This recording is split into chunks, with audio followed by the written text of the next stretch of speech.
ಮುತ್ತಣ್ಣ, ಅಮ್ಮ ಹೇಗಿದ್ದಾರೆ? ಡಾಕ್ಟರ್ ಏನಂದ್ರು? ಡಾಕ್ಟರ್ ಚೆಕ್ ಮಾಡ್ತಿದ್ದಾರೆ ಕಣ. ಏನು ಹೇಳ್ತಾರೆ ಅಂತ ಕಾದು ನೋಡೋಣ ಇರು. ಅಮ್ಮ ಯಾಕೆ ಹೀಗಾಡ್ತಾ ಇದ್ದಾರೆ? ಯಾರಿಗೂ ಏನು ಗೊತ್ತಾಗಿಲ್ವಾ? ಅಷ್ಟೊಂದು ತಲೆ ಕೆಡ್ಸ್ಕೊಳ್ಳೋ ವಿಚಾರ ಆದ್ರೂ ಏನಿತ್ತು? ಸುಮ್ಮನೆ ಅನ್ನೆಸೆಸರಿಯಾಗಿ ಯೋಚನೆ ಮಾಡೋದು ಬೇಡ. ಡಾಕ್ಟರ್ ಏನು ಹೇಳ್ತಾರೆ ಕೇಳೋಣ, ಆಮೇಲೆ ಏನು ಮಾಡಬೇಕು ಅಂತ ಡಿಸೈಡ್ ಮಾಡೋಣ. ಮತ್ತು ನೀನು ಈ ರೀತಿ ಇರಬೇಡ. ನೀನು ನೋಡೋಕ್ಕಾಗಲ್ಲ ಕಣೋ ಈ ರೀತಿ. ನೀನು ಧೈರ್ಯವಾಗಿದ್ರೇ ಮನೆಯವರೆಲ್ಲ ಧೈರ್ಯವಾಗಿರ್ತಾರೆ. ಹೌದಣ್ಣ, ಇಲ್ಲಾಂದ್ರೆ ಅಮ್ಮಂಗೆ ಏನಾಗುತ್ತೋ ಏನೋ ಅಂತ ಭಯ ಇರತ್ತೆ. ಡಾಕ್ಟರ್, ಚಿಕ್ಕಮ್ಮ ಹೇಗಿದ್ದಾರೆ? ಹುಷಾರಾಗಿದ್ದಾರೆ. ಮನೆ ಕರ್ಕೊಂಡು ಹೋಗ್ಬೋದಲ್ವಾ? ಇಲ್ಲ, ಇನ್ನು ಟ್ರೀಟ್ಮೆಂಟ್ ಬಾಕಿ ಇದೆ. ಆರೋಗ್ಯವಾಗಿದ್ದಾರೆ ಅಂದಮೇಲೆ ಟ್ರೀಟ್ಮೆಂಟ್ ಏನು ಬಾಕಿ ಇದೆ ಡಾಕ್ಟರ್? ನಿಮ್ಮ ತಾಯಿಯವರು ಫಿಸಿಕಲಿ ಚೆನ್ನಾಗಿದ್ದಾರೆ, ಆದರೆ ಮೆಂಟಲಿ ತುಂಬ ಕುಗ್ಗೋಗಿದ್ದಾರೆ.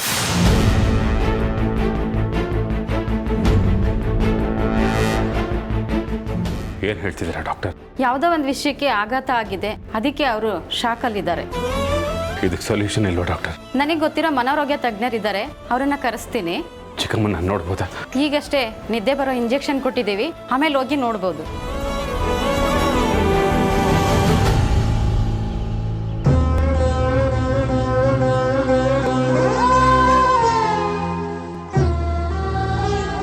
ಮತ್ತು ಬೇಜಾರು ಮಾಡ್ಕೋಬೇಡ, ಏನೂ ಆಗಲ್ಲ ಅಮ್ಮಂಗೆ. ಡಾಕ್ಟ್ರು ಹೇಳಿದಾರಲ್ವಾ, ಎಲ್ಲ ಸರಿ ಹೋಗುತ್ತೆ ಅಲ್ವಾ? ಚಿಕ್ಕಮ್ಮಂಗೆ ಇಷ್ಟ ಆಗದೆ ಇರೋಂಥದ್ದು ಏನೋ ನಡೀತು. ಈ ರೀತಿ ತಪ್ಪಾಗದೆ ಇರೋ ನಾವು ನೋಡ್ಕೋಬೇಕಿತ್ತು ಕಣ. ಇದೊಂದ್ಸಲ ಚಿಕ್ಕಮ್ಮ ಗುಣ ಆಗ್ಬಿಡ್ಲು, ಆಮೇಲೆ ನಾವು ಅವ್ರನ್ನ ಚೆನ್ನಾಗಿ ನೋಡ್ಕೊಳ್ಳೋಣ. ಏನೇ ಕಷ್ಟ ಬರ್ತಾ ಇರೋ ಹಾಗೆ ಅವ್ರಿಗೆ ಇಷ್ಟ ಆಗೋ ಥರನೇ ನಡ್ಕೊಳ್ಳೋಣ. ಖಂಡಿತ ಅಣ್ಣ, ಯಾವುದೇ ಕಾರಣಕ್ಕೂ ನಾವು ಅಮ್ಮನ ಮಾತಿಗೆ ಎದುರಾಡೋದು ಬೇಡ. ಅವ್ರು ಏನೇ ನಿರ್ಧಾರ ತಗೊಂಡ್ರು ನಾವು ಅದಕ್ಕೇನು ಹೇಳೋದು ಬೇಡ. ಮಾವ, ನೀವೇನು ಯೋಚನೆ ಮಾಡಬೇಡಿ. ನಿಮಗೆ ದೇವರಾಗಿರೋ ಅತ್ತೆ ನಿಮ್ಮನ್ನು ಬಿಟ್ಟು ಎಲ್ಲೂ ಹೋಗಲ್ಲ. ನಾವು ಮನಸಾರೆ ಬೇಡ್ಕೊಂಡ್ರೆ ಎಲ್ಲ ಒಳ್ಳೇದಾಗತ್ತೆ ಅಂತ ನೀವು ಹೇಳಿದ್ರಲ್ಲ, ಅದು ನನಗೆ ಈಗ ಜ್ಞಾಪಕಕ್ಕೆ ಬಂತು. ನಾನು ನೀವು ಹೋಗಿ ಒಂದು ಪೂಜೆ ಮಾಡಿಸ್ಕೊಂಡು ಬರೋಣ ಮಾವ. ಮಾಯಾ, ಈ ಪರಿಸ್ಥಿತಿಲಿ ಮುತ್ತು ಬರಲ್ಲ ಎಲ್ಲಿಗೂ. ನೀನು ಬೇಕಾದ್ರೆ ದೇವಸ್ಥಾನಕ್ಕೆ ಹೋಗ್ಬಿಟ್ಟು ಬಾ. ಪರವಾಗಿಲ್ಲ, ನಾನು ಒಬ್ಬಳೇ ಹೋಗಿ ಬರ್ತೀನಿ ಮಾವ.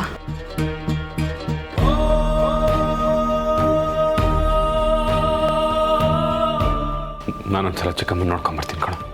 ಸರಿ ಮತ್ತು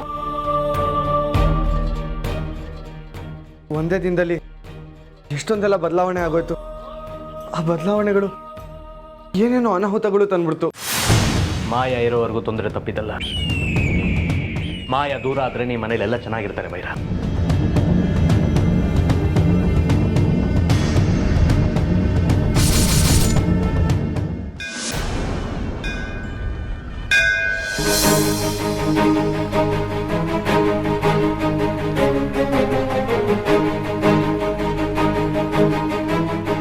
ದೇವ್ರೆ, ಅತ್ತೆಗೆ ಶಾಕ್ ಆಗಿದೆ ಅಂತ ಡಾಕ್ಟರ್ ಹೇಳಿದ್ರು. ಯಾವುದೋ ನಡಿಬಾರ್ದೇ ಇರೋ ವಿಷಯ ನಡೆದಿದೆ ಅಂತ ಹೇಳಿದ್ರು. ಅತ್ತೆ ಹಾಸ್ಪಿಟಲ್ ಸೇರೋಕ್ಕೆ ಏನು ಕಾರಣ ಇರ್ಬೋದು ಅಂತ ಎಲ್ಲರೂ ಚಿಂತೆ ಮಾಡ್ತಿದ್ದಾರೆ. ಆ ಕಾರಣ ನಾನಲ್ಲ ತಾನೆ.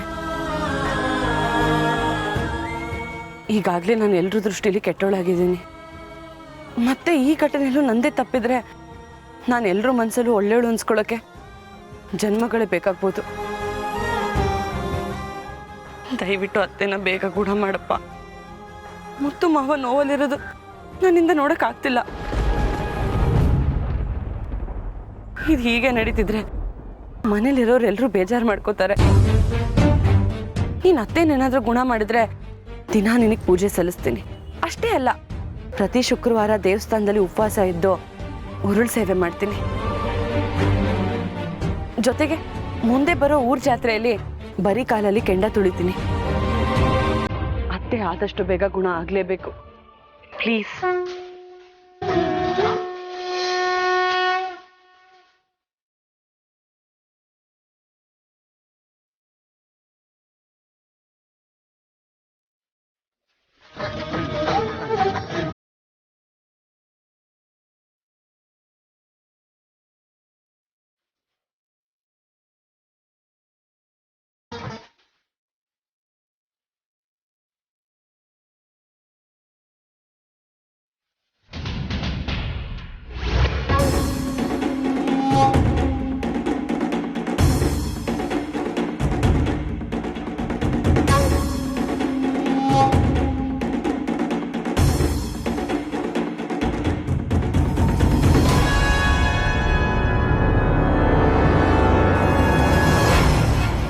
ಮಾಯಿಂಗ್ ಇಷ್ಟೊಂದು ದೇವ್ರ ಭಕ್ತಿ, ಅದು ಬೇರೆಯವ್ರಿಗೋಸ್ಕರ ಹೋಗಿ ಪೂಜೆ ಮಾಡ್ಕೊಂಡು ಬರೋ ಅಷ್ಟು ಪಾಪ ಪಾಪ ಪಾಪ ಏನೋ ಗೋಲ್ಮಾಲ್ ನಡೀತಿದೆಯಲ್ಲ.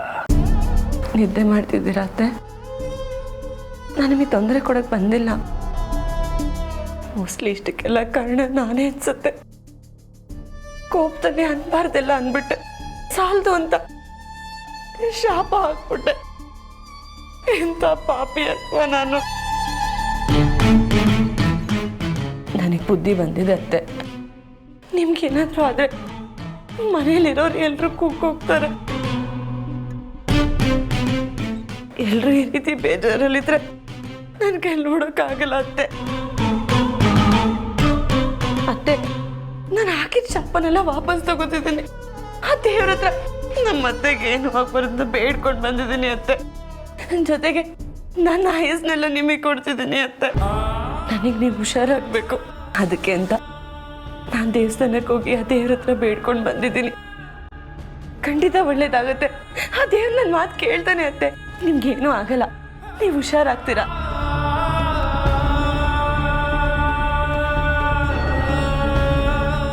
ಅತ್ತೆ, ದೇವಸ್ಥಾನದಿಂದ ವಿಭೂತಿ ತಂದಿದ್ದೀನಿ, ನಿಮ್ಗೇನು ಆಗಲ್ಲ ಅತ್ತೆ.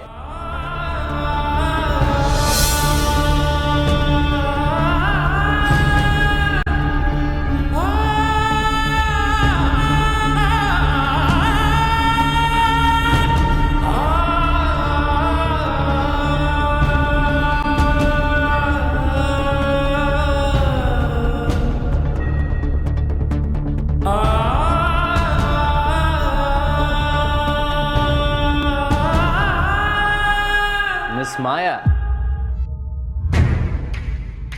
ಭೂಮಿ ಮೇಲೆ ಕಣ್ಣೀರಿಗೆ ತುಂಬ ಬೆಲೆ ಇದೆ, ಅದು ಹೆಣ್ಣಿನ ಕಣ್ಣೀರಿಗೆ. ನೀನು ಅಳ್ತಾ ಇರೋದು ನೋಡ್ತಾ ಇದ್ರೆ ನನಗಂತೂ ಅನುಮಾನ ಬರ್ತಾ ಇದೆ.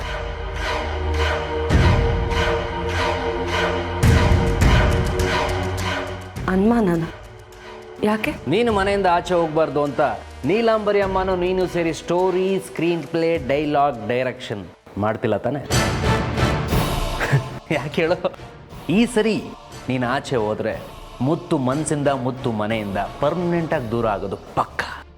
ನೀನು ತಪ್ಪಾಗಿ ತಿಳ್ಕೊಂಡಿದ್ಯಾ ಷಣ್ಮುಗ. ದೌಲತ್ತು ದಿಮಾಗ್ ತೋರಿಸೋ ಹಳೆ ಮಾಯ ಅಲ್ಲ ನಾನು ಬದಲಾಗಿದ್ದೀನಿ. ಸಮುದ್ರ ಮಂಥನ ಆದಮೇಲೆ ರಾಕ್ಷಸರೆಲ್ಲ 100 ವರ್ಷ ಬದುಕಬೇಕು ಅಂತ ಆಸೆಯಲ್ಲಿ ದೇವತೆಗಳ ವೇಷ ಹಾಕೊಂಬಂದ್ರಂತೆ. ಹಂಗಾಯ್ತು ನಿನ್ನ ಕತೆ. ಹುಲಿ ಜಿಂಕೆ ಚರ್ಮ ಓದ್ಕೊಂಬಂದ್ರೆ ಹುಲಿ ಆಗಲ್ಲ, ಅದು ನಂಬಕ್ಕೂ ಆಗಲ್ಲ. ನೀನು ಬದಲಾಗಿದೆಯಾ ಅಂದರೆ ಚಾನ್ಸೇ ಇಲ್ಲ. ನಾನು ನಾಟಕ ಮಾಡ್ಬೇಕನ್ನೋದಾಗಲಿ, ಇಲ್ಲ ಇದೇ ಮನೇಲಿ ಉಳ್ಕೋಬೇಕನ್ನೋದಾಗಲಿ ನನ್ನ ಆಸೆ ಇಲ್ಲ. ನಾನು ನಿಜವಾಗ್ಲೂ ಬದಲಾಗಿದ್ದೀನಿ ಷಣ್ಮುಗ. ಆದರೆ ನಿನಗೆ ಹೇಗೆ ಅರ್ಥ ಮಾಡಿಸ್ಬೇಕು ಅಂತ ಗೊತ್ತಾಗ್ತಿಲ್ಲ. ನನ್ನ ಒಡನಾಟ ತುಂಬ ದಿನ ಇಲ್ಲ, ಆದರೆ ಆದ ಎಕ್ಸ್ಪೀರಿಯನ್ಸು ಸಿಕ್ಕಾಬಟ್ಟೆ ಕಲಿಸ್ಬಿಟ್ಟಿದೆ. ನೀನು ಮೇಲೆ ಬದಲಾಗಿದ್ದೀನಿ ಅಂತ ಹೇಳ್ತಾ ಇರ್ಬೋದು, ಆದರೆ ಒಳಗೆ ಖತರ್ನಾಕಾಗಿ ಏನಾದರೂ ಯೋಚನೆ ಮಾಡ್ತಾನೇ ಇರ್ತೀಯ. ನೀನು ಅನುಮಾನ ಪಡೋದ್ರಲ್ಲಿ ಏನೂ ತಪ್ಪಿಲ್ಲ ಷಣ್ಮುಗ, ಯಾಕಂದರೆ ನಾನು ಹಾಗಿದ್ದೆ. ಆದರೂ ಪರವಾಗಿಲ್ಲ, ನನಗೇನೂ ಬೇಜಾರಿಲ್ಲ. ಸ್ವಲ್ಪ ದಿನ ಆದಮೇಲೆ ಎಲ್ಲ ಸತ್ಯ ನಿನಗೆ ಗೊತ್ತಾಗುತ್ತೆ. ನಾನು ಈಗಲೇ ಹೋಗ್ತಿದ್ದೆ, ಆದರೆ ಅತ್ತೆ ಕಂಡೀಷನ್ ನೋಡಿದ್ಮೇಲೆ ನಾನು ಇಲ್ಲಿಂದ ಹೋಗೋದು ಸರಿ ಬರಲ್ಲ. ಅದಕ್ಕೆ ನನ್ನ ಮನಸ್ಸಾಕ್ಷಿನ ಒಪ್ಕೋತಿಲ್ಲ. ಅತ್ತೆ ಗುಣ ಆಗ್ತಾರೆ ಷಣ್ಮುಗ, ಸದ್ಯದಲ್ಲೇ ಗುಣ ಆಗ್ತಾರೆ, ಮುಂಚಿನ ಥರ ಓಡಾಡ್ಕೊಂಡಿರ್ತಾರೆ. ಅಂದರೆ ನೀಲಾಂಬರಿ ಅಮ್ಮ ಗುಣ ಆಗೋವರೆಗೂ ನೀ ಇಲ್ಲೇ ಇರ್ತೀಯ ಅಂತನಾ? ಮುತ್ತು ಮಾವ ನನ್ನನ್ನು ಮದುವೆ ಆಗಲ್ಲ ಅಂತ ನನಗೆ ಚೆನ್ನಾಗಿ ಗೊತ್ತು ಷಣ್ಮುಗ. ನಾನಿಲ್ಲಿದ್ದರೂ ಯಾವುದೇ ರೀತಿ ಪ್ರಯೋಜನ ಇಲ್ಲ. ಅದಲ್ಲದೆ ನೀನು ಈ ರೀತಿ ಅನುಮಾನ ಎಲ್ಲ ಪಡಕ್ಕೆ ಹೋಗ್ಬೇಡ. ಮುಂಚಿನ ಥರ ಕೊಬ್ಬು ತೋರಿಸಿ ದಿಮಾಕಲ್ಲಿ ಮಾತಾಡೋ ಮಾಯ ಯಾವತ್ತೂ ಸತ್ತೋದ್ಲು. ಇನ್ನು ಮನೆ ವಿಚಾರಕ್ಕೆ ಬಂದರೆ ಅತ್ತೆ ನನ್ನನ್ನು ಯಾವತ್ತೂ ಕ್ಷಮಿಸಲ್ಲ ಅಂತ ನನಗೆ ಗೊತ್ತು. ಮುತ್ತು ಮಾವ ಯಾವತ್ತಿದ್ರು ಬೆಳ್ಳಿನೇ ಮದುವೆ ಆಗ್ತಾರೆ ಅಂತ ನನಗೆ ಚೆನ್ನಾಗಿ ಗೊತ್ತು.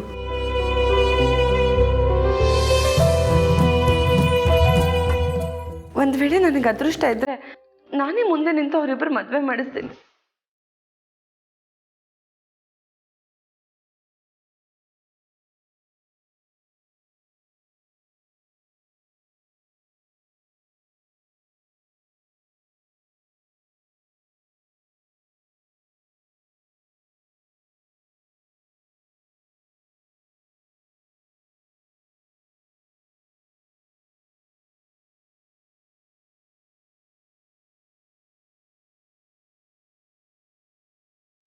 ದೇವರು ಪ್ರಸಾದ ಆದರೂ ರಾಕ್ಷಸಿ ಕೊಟ್ಟಿರೋದು ನಂಬಕ್ಕಾಗಲ್ಲ. ಷಣ್ಮಗ ಕಣ್ಣಿಗೊತ್ಕೊಂಡು ಸುಮ್ಮನೆ ಆಗ್ಬಿಡು.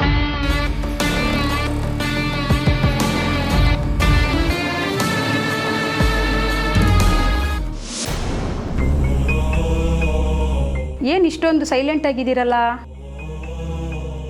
ಊಟ ತಿಂಡಿ ವಿಷಯದ ಬಗ್ಗೆ ಕೇಳಲ್ಲ, ನಿಮ್ಮ ಮಕ್ಕಳ ಬಗ್ಗೆ ಕೇಳ್ಬೋದಾ? ಅಮ್ಮ, ಎಷ್ಟು ಜನ ಮಕ್ಕಳು? ಮಕ್ಕಳಿಗೆ ಮದುವೆ ಆಗಿದೆಯಾ?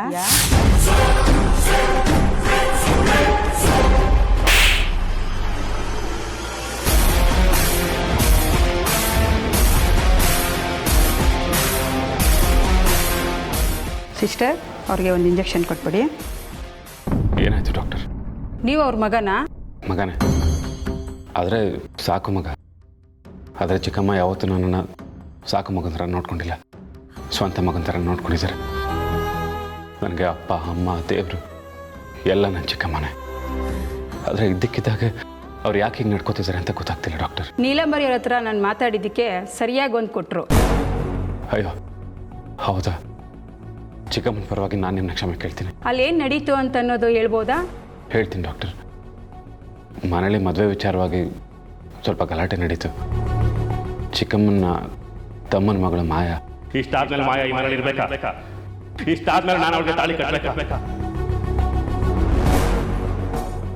ಮುತ್ತು ಅವರೇ, ನಿಮ್ಮ ಚಿಕ್ಕಮ್ಮನ ಮಾನಸಿಕ ಸಮಸ್ಯೆಗೆ ಪರಿಹಾರ ಮಾಯನೇ.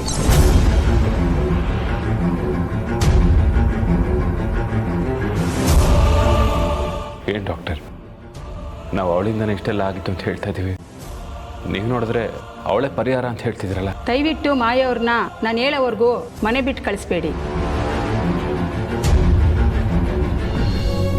ನಮಸ್ತೆ ಡಾಕ್ಟರ್. ನಿಮಗೆ ನೀಲಂಬರಿಯನ್ನು ನೋಡಿದ್ರೆ ಏನನ್ಸುತ್ತೆ? ಕೆಲವ್ರ ಪ್ರೀತಿ ನನಗೆ ಸಿಕ್ಕಿದೆ ಅಂದರೆ ಅದು ನೀಲಾಂಬರಿ ಅತ್ತೆಯಿಂದ ಮಾತ್ರ. ನನಗೂ ಮುತ್ತು ಮಾವಂಗೂ ಮದುವೆ ಮಾಡಿಸ್ಬೇಕನ್ನೋದೇ ಅತ್ತೆ ಆಸೆ. ಒಟ್ಟಿನಲ್ಲಿ ಇದಕ್ಕೆಲ್ಲ ಕಾರಣ ನಾನೇ ಇರಬೇಕು ಅಂತ ಅನಿಸ್ತದೆ. ಕಾರಣ ಯಾರೇ ಆಗ್ಬೋದು, ನೀಲಾಂಬರಿಯವರು ಗುಣ ಆಗಬೇಕು ಅಂದರೆ ನೀವು ಇಲ್ಲೇ ಇರಬೇಕು. ಏನು ಡಾಕ್ಟರ್ ನೀವು ಹೇಳ್ತಿರೋದು? ನೀಲಾಂಬರಿಯವರು ಮದುವೆ ವಿಷಯ ಮಾತಾಡಿದ್ದಕ್ಕೆ ಅವರು ಕೋಪ ಮಾಡಿಕೊಂಡು, ನನಗನ್ಸುತ್ತೆ ಈ ಮದುವೆ ನಡಿಬೇಕು, ಇಲ್ಲಾಂದರೆ ಮುರಿಬೇಕು, ಆಗಲೇ ಅವರು ಗುಣ ಆಗ್ತಾರೆ. ನೀವೆಲ್ಲೂ ಹೋಗದೆ ನಿಮ್ಮ ಅತ್ತೆ ಜೊತೆನೇ ಇರ್ತೀರಾ ಅಲ್ವಾ? ಅತ್ತೆ ಗುಣ ಆಗ್ತಾರೆ ಅಂದರೆ ನಾನು ಪ್ರಾಣ ಕೊಡೋದಕ್ಕೂ ರೆಡಿಯಾಗಿದ್ದೀನಿ. ಅಂಥದ್ರಲ್ಲಿ ನಾನಿಲ್ಲಿ ಇರಲ್ಲ ಅಂತ ಹೇಳ್ತೀನ? ಇರ್ತೀನಿ ಡಾಕ್ಟರ್, ಖಂಡಿತ ಇರ್ತೀನಿ.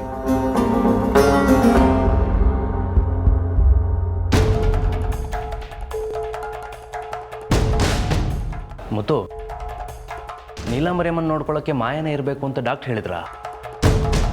ಏನು ಮುತ್ತು ಇದು? ಯಾರ ಅನಾಹುತಕ್ಕೆ ಕಾರಣನೋ ಅವರೇ ಪರಿಹಾರ ಅಂದರೆ ಹೇಗೆ? ಇದು ಸರಿ ಇಲ್ಲ ಮುತ್ತು. ನೀನು ಕೇಳು ಮುತ್ತು ಡಾಕ್ಟ್ರಿಗೆ. ನನಗೆ ಸರಿ ಯಾವುದು ತಪ್ಪು ಯಾವುದು ಅಂತ ಗೊತ್ತಿಲ್ಲ ಕಣ. ಆದರೆ ನನಗೆ ಚಿಕ್ಕಮ್ಮ ಮುಖ್ಯ, ಅವ್ರ ಗುಣ ಆಗೋದು ಮುಖ್ಯ. ಯಾರಿಗೇನು ಜವಾಬ್ದಾರಿ ಕೊಟ್ಟರು ಅಂತ ನಾನು ಚಿಂತೆ ಮಾಡಲ್ಲ. ಏನು ಮುತ್ತು ಇದು? ದೊಡ್ಡ ಮನೇಲಿ ಯಾವುದೇ ವಿಷಯ ಆದರೂ ಏನೇ ನಿರ್ಧಾರ ಆದರೂ ನಿನ್ನ ಹತ್ರನೇ ಬರೋದು, ಅದು ನೀನೇ ತಗೊಳ್ಳೋದು. ಈ ವಿಷಯದಲ್ಲಿ ನೀನು ಯೋಚನೆ ಮಾಡಲೇಬೇಕು, ನಿರ್ಧಾರ ತಗೊಳ್ಳೇಬೇಕು. ಮಾಯಾ ಬೇಡ ಡಾಕ್ಟ್ರೆ, ನಾವೆಲ್ಲ ನೋಡ್ಕೊತೀವಿ ಅಂತ ಹೇಳು ಮುತ್ತು. ನೀಲಾಂಬರಿ ಅಮ್ಮನ ನೋಡ್ಕೊಳ್ಳೋಕ್ಕೆ ಬೆಳ್ಳಿ ಇದ್ದಾಳೆ, ನೀನಿದೆಯಾ, ಅಕ್ಕ ಇದ್ದಾರೆ, ಐಶು ಬೈರ ಎಲ್ಲ ಇದ್ದಾರೆ. ಮತ್ತು ಮಾಯಾ ಯಾಕೆ? ನನಗ್ಯಾಕೋ ಸರಿ ಅನಿಸ್ತಿಲ್ಲ. ನೀನು ಡಾಕ್ಟ್ರ್ ಹತ್ರ ಮಾತಾಡು. ನನಗೆ ಗೊತ್ತಿತ್ತು ಮಾಯಾ, ಈ ಮನೆ ಪ್ರಾಬ್ಲಮ್ಮು ನೀನಲ್ಲದೆ ಬೇರೆ ಯಾರೂ ಸಾಲ್ವ್ ಮಾಡೋಕ್ಕಾಗಲ್ಲ ಅಂತ. ಈಗ ನೋಡಿದ್ಯಾ, ಡಾಕ್ಟ್ರು ಕೂಡ ಅದನ್ನೇ ಹೇಳಿದ್ರು. ನಾನು ಅದಕ್ಕೆ ನಿನಗೆ ಈ ಮನೆ ಬಿಟ್ಟು ಹೋಗ್ಬೇಡ ಅಂತ ಅಷ್ಟೊಂದು ಸರಿ ಹೇಳ್ತಿದ್ದಿದ್ದು. ಈಗ ಅಮ್ಮನ ಪೂರ್ತಿ ಜವಾಬ್ದಾರಿ ಕೂಡ ನಿಂದೆ ಅಂತ ಹೇಳಿದ್ದಾರೆ. ಅದನ್ನು ಪೂರೈಸೋ ತನಕ ನೀನು ಎಲ್ಲೂ ಹೋಗೋ ಹಾಗಿಲ್ಲ. ನಾನು ಅದನ್ನೇ ಯೋಚನೆ ಮಾಡ್ತಿದ್ದೀನಿ ಭೈರ. ಅತ್ತೆ ಪೂರ್ತಿಯಾಗಿ ಗುಣ ಆಗಬೇಕು, ಒಪ್ಕೋತೀನಿ. ಆದರೆ ಮುತ್ತು ಮಾವ ನನ್ನ ಕಡೆಗೂ ನೋಡ್ತಿಲ್ಲ. ಮನೇಲಿ ಗಲಾಟೆ ಆದಾಗಿಂದ ನನ್ನನ್ನು ಒಂದ್ಸರಿನೂ ಮಾತಾಡಿಸಿಲ್ಲ. ಈ ರೀತಿ ಆದರೆ ಮನೇಲಿರೋಕ್ಕೆ ತುಂಬ ಕಷ್ಟ ಆಗುತ್ತೆ ಭೈರ. ಎಲ್ಲಾದರೂ ಓಡೋಗ್ಬಿಡೋಣ ಅಂತ ಅನ್ಸುತ್ತೆ. ಬೇಸಿಗೆಗಾಲ ಬಂದಾಗ ತಳ್ಳಿಗಿರೋ ಬಟ್ಟೆ ಹಾಕ್ತೀವಿ, ಚಳಿಗಾಲ ಬಂದಾಗ ದಪ್ಪಗಿರೋ ಬಟ್ಟೆ ಹಾಕ್ತೀವಿ. ಕಾಲ ಬದಲಾಗ್ತಾ ಇರುತ್ತೆ ಮಾಯಾ, ನಾವು ಅದಕ್ಕೆ ತಕ್ಕ ಹಾಗೆ ಬದಲಾಗಬೇಕು. ಅಣ್ಣ ನಿನ್ನನ್ನು ಮಾತಾಡಿಸ್ತಾ ಇಲ್ಲ, ಅದನ್ನು ನಾನು ಒಪ್ಕೋತೀನಿ. ಆದರೆ ಎಲ್ಲಿವರೆಗೂ ಒಂದಲ್ಲ ಒಂದು ದಿನ ಕಲ್ಲಿನ ಮನಸ್ಸು ಕರಗಲೇಬೇಕು. ಅಣ್ಣ ನಿನ್ನನ್ನು ಮಾತಾಡಿಸ್ಲೇಬೇಕು ಮಾಯಾ. ಈಗ ನಾನು ಮಾಯನ್ನ ಆಚೆ ಹೋಗು ಅಂತ ಹೇಳೋದಕ್ಕಾಗಲ್ಲ ಕಣ.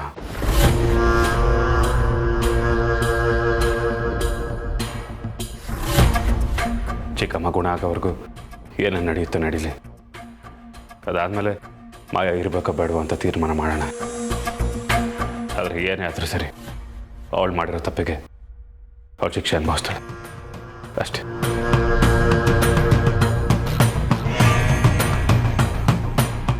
ಸಿಸ್ಟರ್, ಇಲ್ಲಿ ನೀಲಂಬರಿ ಅಮ್ಮನವ್ರು ಯಾವ ವಾರ್ಡಲ್ಲಿದ್ದಾರೆ?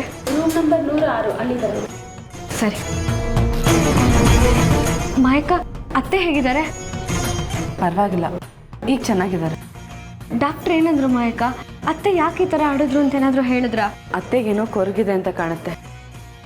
ಮಾವನ ಮದುವೆ ವಿಚಾರನೋ ಇಲ್ಲ ಮನೆ ವಿಚಾರನೋ ಅದನ್ನೇ ಮನಸ್ಸಲ್ಲಿ ಇಟ್ಕೊಂಡು ತುಂಬ ಯೋಚನೆ ಮಾಡ್ತಿದ್ದಾರೆ. ಆ ಯೋಚನೆ ಪ್ರತಿದಿನಕ್ಕೂ ಜಾಸ್ತಿ ಆಗ್ತಾ ಹೋಗಿ ಅವ್ರ ಈ ರೀತಿ ಬಿಹೇವ್ ಮಾಡ್ತಿದ್ದಾರೆ. ಮೊದಲು ಯಾವ ಕಾರಣಕ್ಕೆ ಅಂತ ತಿಳ್ಕೊಂಡು ಅತ್ತೆನ ಚೆನ್ನಾಗಿ ನೋಡ್ಕೋಬೇಕು ಮಾಯಕ್ಕ. ಅತ್ತೆನ ಗುಣ ಮಾಡೋದಕ್ಕೆ ನನ್ನ ಕೈಲಿ ಎಷ್ಟಾಗತ್ತೋ ಅಷ್ಟು ಪ್ರಯತ್ನ ಪಡ್ತೀನಿ. ನೀನು ಪ್ರಯತ್ನ ಆಗಲಿ ಅಥವಾ ಸಹಾಯ ಆಗಲಿ ನಮಗೇನು ಅವಶ್ಯಕತೆ ಇಲ್ಲ ಬೆಳ್ಳಿ. ಯಾಕೆ ಚಿಕ್ಕ ಮಾವ?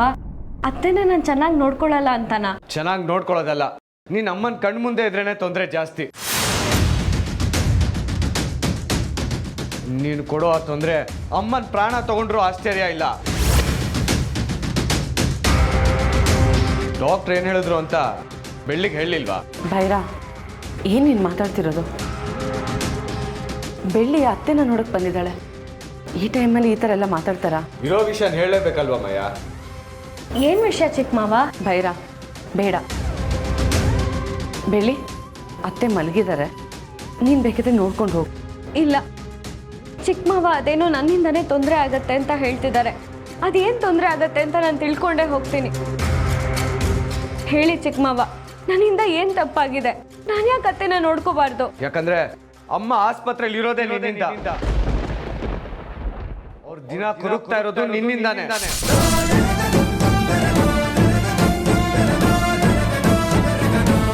ಏನು ಹೇಳ್ತಿದ್ದೀರಾ ಚಿಕ್ಕ ಮಾವ? ಹೌದು, ನಿಜಾನೇ ಹೇಳ್ತಾ ಇದ್ದೀನಿ ಬೆಳ್ಳಿ. ಡಾಕ್ಟ್ರು ಎಲ್ಲ ವಿಷಯನೂ ಕೇಳಿದ್ಮೇಲೆ ಬೆಳ್ಳಿ ಅಂದ್ರೆ ನಿನ್ನನ್ನ ಆದಷ್ಟು ಅಮ್ಮನಿಂದ ದೂರನೇ ಇಟ್ಟಿರಿ ಅಂತ ಹೇಳಿದ್ರು. ಗೊತ್ತಾ? ನೀನು ಅಮ್ಮನ ಮನ್ಸು ಕೊಟ್ಟಿದ್ದ ನೋವು ಅಷ್ಟಿಷ್ಟಲ್ಲ. ಅಮ್ಮ ದಿನ ಮುತ್ತಣ್ಣನ ವಿಷಯದಲ್ಲಿ ಕೊರಗ್ತಾ ಇರೋದು ನಿನ್ನಿಂದಾನೆ. ಅಮ್ಮ ಇನ್ನೊಂದು ಸ್ವಲ್ಪ ಹೊತ್ತರಲ್ಲಿ ಎಚ್ಚರ ಆಗ್ತಾರೆ. ಅವ್ರ ಕಣ್ಣು ಬಿಟ್ಟು ನೀನು ನೋಡೋದಕ್ಕಿಂತ ಮೊದಲು ಇಲ್ಲಿಂದ ಹೊರಟ್ಬಿಡು. ನೀನು ಈ ಮನೆಗೆ ಅನಿಷ್ಟ ಅನ್ನೋದನ್ನ ಮತ್ತೆ ಮತ್ತೆ ತೋರಿಸ್ಕೊಡ್ತಾ ಇದೀಯಾ. ನೀನು ಅನಿಷ್ಟ ಮುಖ ಹಿಡ್ಕೊಂಡು ಅಮ್ಮನ ಮುಂದೆ ಬರಬೇಡ. ಮೊದಲು ಇಲ್ಲಿಂದ ಹೊರಡು.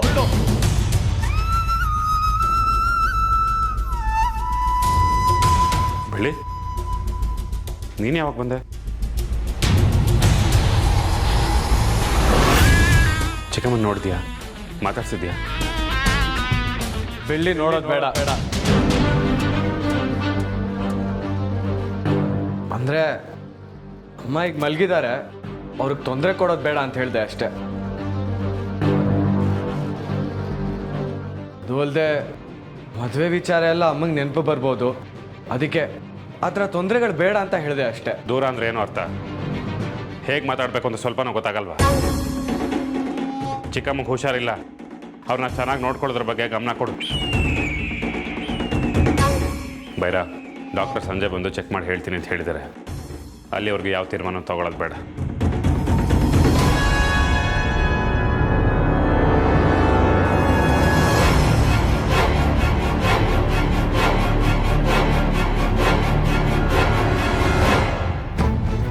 ಡಾಕ್ಟರ್ ಬೆಳ್ಳಿನ ದೂರ ಇಡಬೇಕು ಅಂತ ಹೇಳೇ ಇಲ್ವಲ್ಲ ಭೈರಾ?